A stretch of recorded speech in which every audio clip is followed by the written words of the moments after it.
Nick Irving, welcome, man. Hey, man, I'm glad to be here, bro. I'm really glad. I'm super happy you're here. I've been following you for a while, and we're getting ready to dig into your life story and go down some rabbit holes, I hope. Oh, yeah. But first, everybody loves this segment. It's like a little warm-up segment that we've kind of developed, especially with, guys from the community. Mm-hmm. Everybody is just really interested in what former soft guys are carrying every day to protect themselves. And I've been really excited about this one with you because didn't you have an incident like a couple years ago? Yes, I did. Yeah. What? Can you go through that? Yeah. It's weird you brought it up, man. I was looking at old video. Like I have on my phone, the video recording of it happening. You don't see so much of the incident, but you hear me when I get the guy. So, long story short, Do the long version. Long version? Yeah, okay, man. So we're at home, and like my front porch, there's a sitting area on my front porch. I go out there, I usually sit down, do my meditation. It's pretty obvious. I guess I can say I smoke CBD. And I do my thing out there, and that's like my chill time. That's my coffee moment. And I had left something out on the front, like the patio area where I sit down at my bench, and I come inside, doing some typing, and I think I see a shadow that's going by the blinds of the window inside my typing room or my computer room. I see like a faint shadow, but in my mind, I'm thinking, well, it's probably a car that passed by or a big UPS truck. They're tall enough to where I can see the shadow go past the window. Didn't think much of it. Hours go by. I go back outside, and I'm looking for this thing that is that I left on the bench, and it's not there anymore. So I go back inside. I'm thinking that, maybe the CBD is really kicked in, and I forgot where I put this thing at. But I go and look at my security cameras, and that's where I see a guy in a hoodie come onto the porch, and he's looking through the window, and he's looking through where the door is at. My front door has two windows on the side, two small, skinny windows, and he's trying to look through there, and he jiggles the doorknob a little bit, and he goes to the bench, and he picks up some stuff from the bench that I left there, and he takes off. But he walks around the neighborhood for a while, and this was a thing, well, it's been happening recently. My wife, she's on this neighborhood app. Yeah, yeah. And it's the devil. That app is ridiculous, but she's on it, and she. I've heard there's some really interesting conversations that go on in those. Yeah. She's not like involved, but she it's a form of entertainment. Spectator. I think. Yeah, it's a spectator, and she showed me this two video footages or clips of guys that are going in neighborhoods, and one guy had an AR-15, another guy had that mini Draco, and they're trying to open up car doors throughout the neighborhood and gain entry to different people's homes and cars. So that's like the new thing now. But before that, they were just, doing what, going around from door to door, seeing what they can get into. I called him on security cameras. So I go back to the old me prior to the military, and I put on my black hoodie, and I'm riding around the suburbs looking for guys, a guy who fits the description. I never find him. Some days go by, but that whole time I'm paranoid. So I slept downstairs, slept next to my AR, slept on the sofa, and nothing was going on. Days had passed, and I'm sitting back in the computer room, and I see that shadow again. I'm like, you gotta be kidding me. There's no way that this is happening again. So I go peek out through the curtains and in the computer room, and I see the guy, but he's no longer on my porch. He's starting to walk towards my car area. I'm thinking about getting my shoes on, but I can't find the shoes that I was gonna wear or to slip on quick, so I run outside in socks. By then, as I'm opening the door, he had just done something to my door, like jiggle the lock on it. And he starts to run away when I come out the door, and you hear on the camera me lay into him, and he screams something like, he said, "Oh no, please don't kill me." What do you mean lay into him? What'd you do? Oh, I punched him I punched him. Nice. And like So I had my pistol in my hand. I punched him, not with the pistol in my hand, hit him, and he falls down. You can hear us, on the ground fighting or whatnot. He's just screaming, please don't kill me, please don't kill me.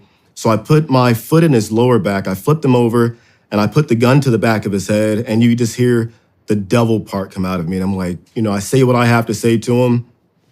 My wife, I tell her to call the cops. No, at first I told her to, I said, check on Caden, because I didn't want him to come down, my son, to come downstairs or see anything.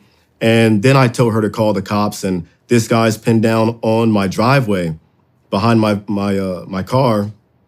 And like, he's not putting up a resistance, but I could tell that he was, one, caught off guard, but he wasn't as big as I thought he was. I thought he was a bigger guy for some odd reason looking on the camera, but he's a relative, like my size, just skinny. My height, but just really skinny, and like how boys are built nowadays, or they don't have that stuff in them. I don't know what it is, but I'm on the ground with him, call the cops. My wife gives me the phone, put it on speakerphone, and I'm talking to the dispatcher, and she says, she's like, telling me how to not disarm, but take the magazine out the weapon, make sure it's no longer there when the cops are, when they pull up, they didn't want to see a guy with the gun. And she's like, well, who is who? Or describe the guy for me. And I'm like, he's a black guy. He's got I think it was the old hippie color tie-dye style hoodie. And describing what he looks like, and she's asking what I look like, and I'm like, I'm also a black guy, and this guy's black, and I'm like, listen, I'm the guy with the long hair. I have locks, and don't shoot that guy. And you can hear, because I did eject the magazine, but I never took it out the chamber. So I whisper in that guy's ear. I was like, I still have one in the chamber, fucker. And it was my 40 cal, and he didn't move. He was, sweating and crying a little bit.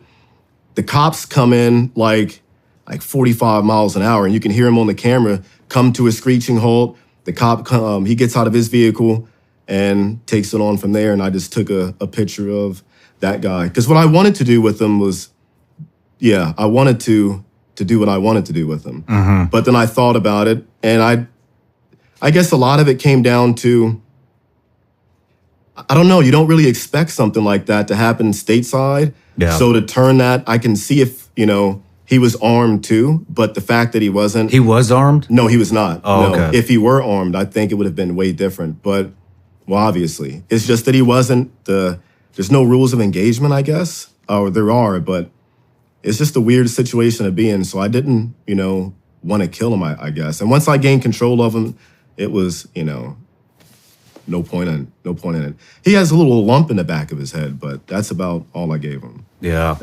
Well, how long ago was that?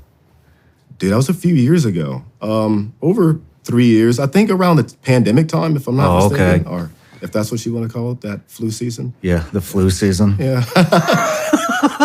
That's a good way to call it. I'm just curious, did you get any, what was the process like with the police? Did you get any case number?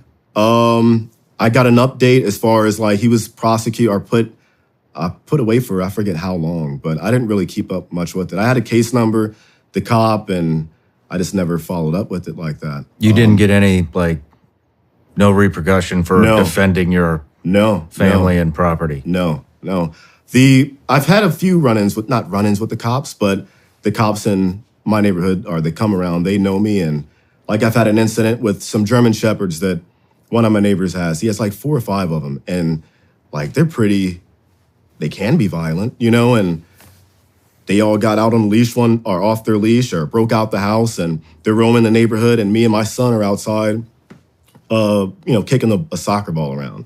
And I grab him, and in my mind, I'm thinking we're about to get mauled to death. Luckily, they just encircled and just did a bunch of yapping and ran back. But I was pissed. So when the guy came out, I was pissed off, and I said, dude, if this happens again, I'm going to put a bullet in each one of your dog's head, and I'm not going to miss. And he called the cops, and the cops was, they came over, and they were like, dude, he has every right to, do what he said he's going to do. And we had that conversation. And I used to have this stalker cop that would come to my house at random times asking for an autograph and just wanting to hang out and talk. But he got Yeah, but He's not there anymore. no, he's not there anymore. It was just, but yeah, I'm cool with the cops that I've had come over to, my neighborhood, which is not often. It's just stuff like that. Then we had a pedophile ice cream truck driver. What? Are Yeah. you serious? Dude, I was on the news. This was like when I first moved there. Maybe like a year or two after I moved there. If you look up my name with ice cream truck or whatever, you'll see the news clip. But he was like riding in our neighborhood and that annoying music. He was just parked outside and it was going on for like 30 minutes. I'm like, dude, there's no one outside. There's no kids.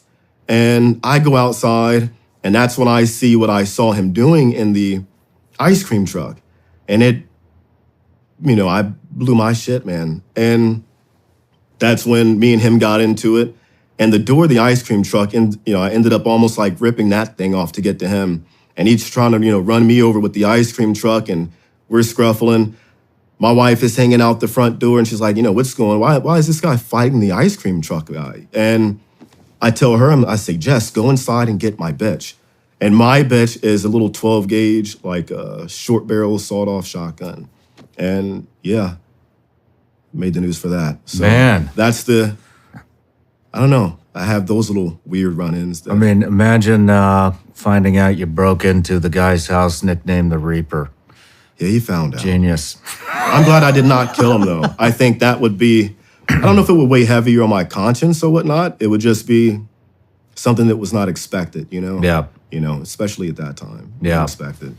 Well, let's get into, man, thanks for sharing that. Yeah. That's I don't know that many people that have actually had to deploy an EDC Yeah. and stateside, and so to get some real stuff it makes it important, makes Yeah, it real. yeah.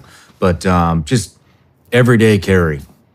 I don't carry the Protect- Glock anymore. I don't carry carry my the- SIG, Really? What Yeah. kind of SIG? P365. Really? Yeah. Well, That's my favorite. speaking of which, You're kidding, dude. yeah, I got a little gift for you here.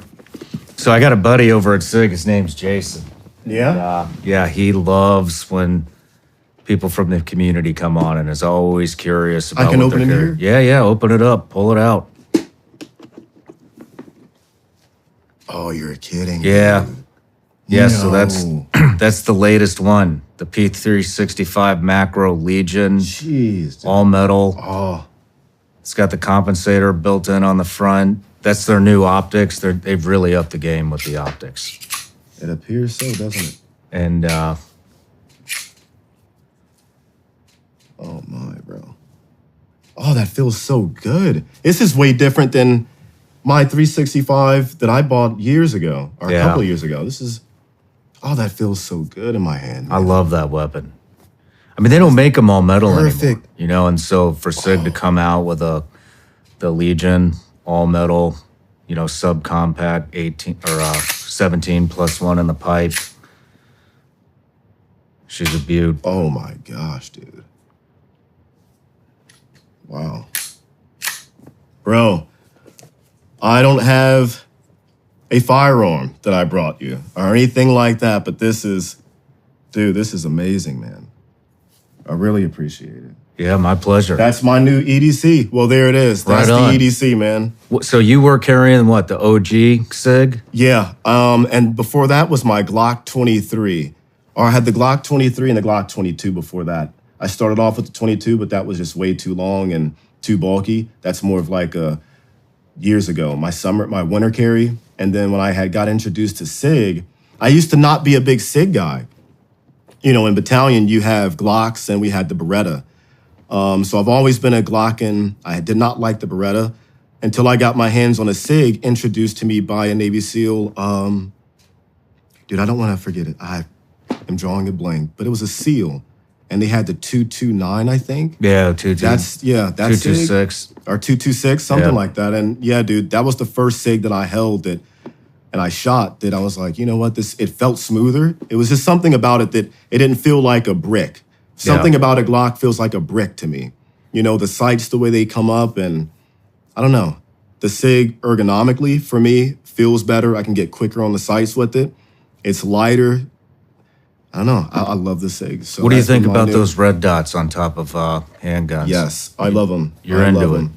I wouldn't run anything else than, like, dude, I like shooting iron sights, but I think having the red dot, which I have on like my ARs and stuff like that, and I have it on my SIG, and I have one on the MCT. It's that little collapsible, you put your pistol in.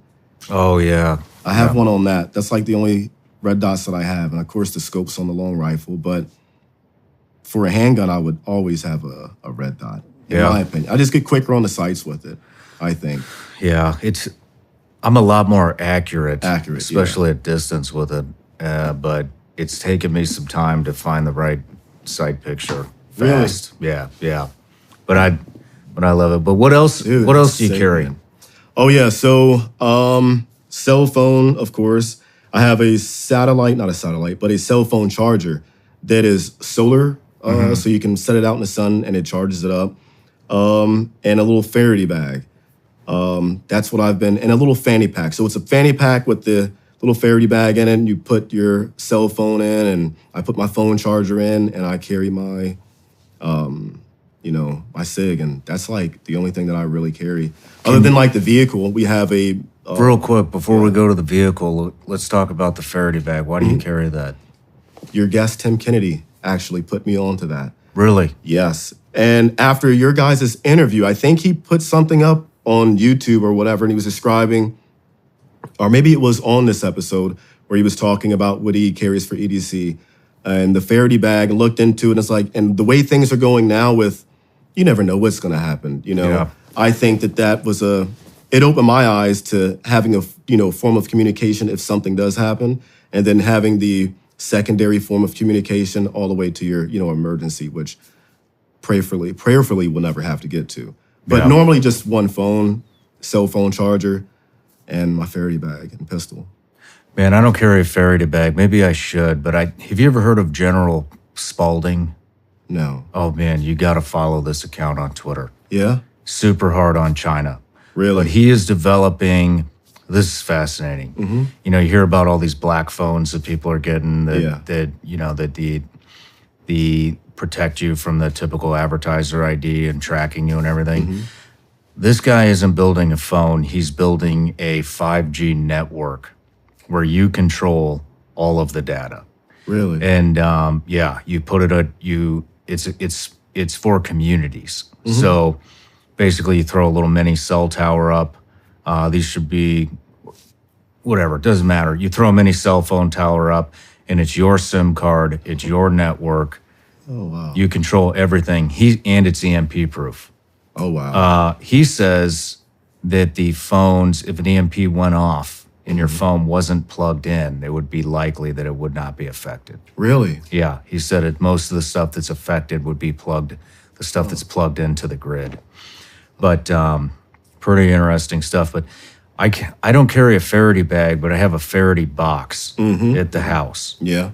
because, I mean, it's no secret now, right? Yeah. They're always listening, whether it's Amazon or Facebook or the U.S. government listening. And so we have a box at the house, Faraday box. The phones go in the box Smart. when we're not using them. That way, nobody can listen. And but people need to start taking that stuff into account. Oh, yeah. And I don't think it's paranoia anymore. No, I mean, Amazon, from what I understand, I had another guy that came on really well versed in the AI stuff, said that Amazon, the new Alexas, have sonar capabilities. So they will not only be able to listen to you, but they can pinpoint where you are in your house at any given moment of time. Why? Exactly. Why? Why would you need to know where the hell I am in my house? Wow.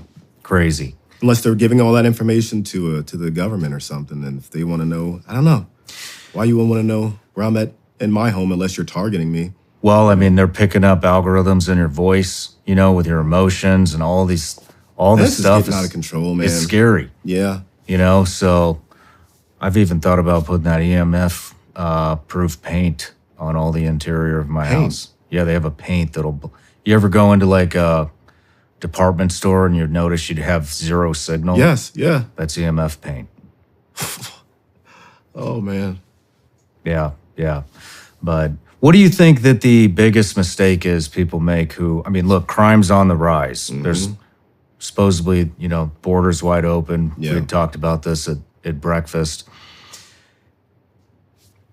You see people being prosecuted for defending civilians in harm. That guy up in New York, the Marine that they just Chokes him, charged. yeah. You see what's going on in California.